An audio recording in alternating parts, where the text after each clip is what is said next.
जिंदगी में आज बेहतर जीना सीख जाओगे तो कल अपने आप ही बेहतर होता चलेगा। महान सिकंदर भारत आया। उसने एक फकीर के हाथ में एक चमकती हुई चीज देखी। पूछा क्या है? वह फकीर बोला, बताऊंगा नहीं, बता नहीं सकूंगा।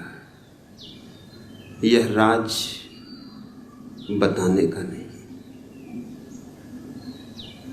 लेकिन सिकंदर जिद पे अड़ गया। उसने कहा, हार मैंने माननी जीवन में कभी सीखी नहीं, जानकर रहूंगा। तो फकीर ने कहा, एक बात बता सकता हूं कि तुम्हारी सारी धन दौलत इस छोटी सी चीज के सामने कम वजन की है। सिकंदर ने तत्क्षण एक बहुत विशाल तराजू बुलाया और लूट का जो भी उसके पास सामान था, हीरे जवाहरात थे, सोना चांदी था, सब उस तराजू के एक पलवे पे चढ़ा दिया। और उस फकीर ने उस चमकदार छोटी सी चीज को दूसरे पलवे पे रख दिया। उसके रखते ही फकीर का पलवा नीचे बैठ गया और सिकंदर का पलवा ऊपर उठ गया, ऐसे कि जैसे खाली हो। सिकंदर किम कर्तव्य विमूढ़ हो गया। झुका फकीर के चरणों में और कहा, कुछ भी हो, नतमस्तक हूं, लेकिन राज मुझे कहो। फकीर ने कहा, राज कहना बहुत मुश्किल है, कहा नहीं जा सकता, इसलिए नहीं कह रहा हूं। लेकिन तुम झुके हो, इसलिए एक बात और बताए देता हूं। एक चुटकी धूल उठाई रास्ते से और उस मजेदार चीज पर डाल दी, और न मालूम क्या हुआ कि फकीर का पलवा एकदम हल्का हो गया और ऊपर की तरफ उठने लगा, और सिकंदर का पलवा भारी हो आया और नीचे बैठ गया। स्वभाव का सिकंदर तो और भी चकित हुआ। उसने कहा, यह मामला क्या है? तुम पहेलियों को और पहेलियां बना रहे हो और उलझा रहे हो। सीधी सादी बात है, कहना हो कह दो, न कहना हो न कहो। उस फकीर ने कहा, अब कह सकता हूं। अब तुम जिज्ञासा से पूछ रहे हो, अब जोर जबरदस्ती नहीं। यह कोई खास चीज नहीं, मनुष्य की आंख है। धूल पड़ जाए 2 कौड़ी की, धूल हट जाए तो इससे बहुमूल्य और कुछ भी नहीं। सारी पृथ्वी का राज्य भी नहीं, सारी धन दौलत फीकी है।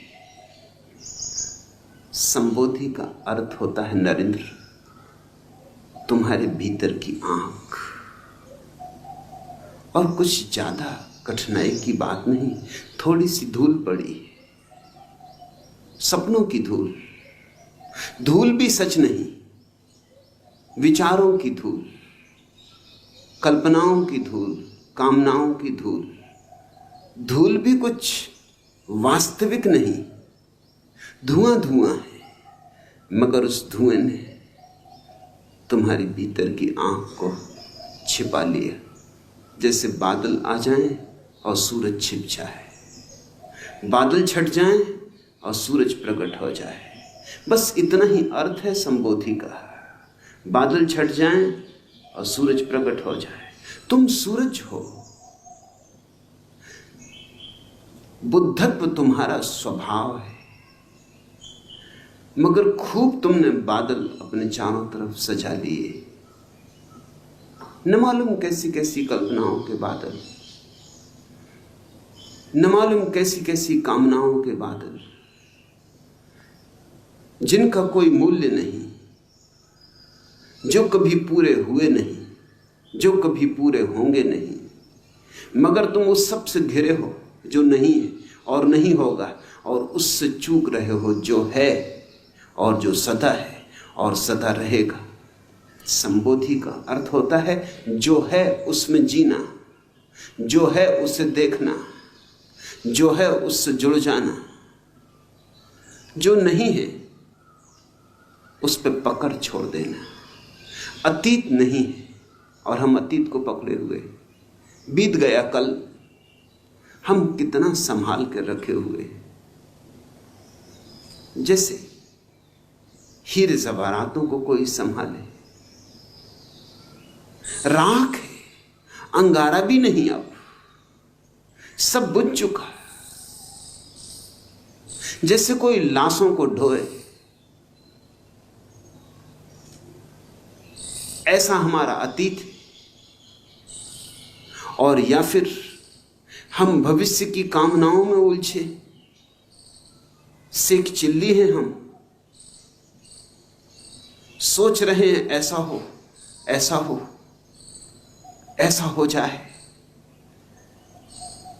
कितने सपने तुम फैलाते हो, कितने सपनों के जाल बुनते हो, और इन दो चक्कियों के पाटों के बीच जो दोनों नहीं है, अतीत नहीं है, नहीं हो चुका, भविष्य नहीं है, अभी हुआ ही नहीं, इन दो नहीं के बीच जो है वर्तमान का छोटा सा क्षण, वो दबा जा रहा है।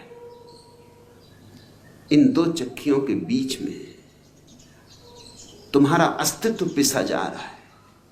अतीत से और भविष्य से जो मुक्त हो गया वह संबुद्ध है, वह बोधि को उपलब्ध हुआ, उसकी आंख खुली, उसकी आंख से धूल हटी।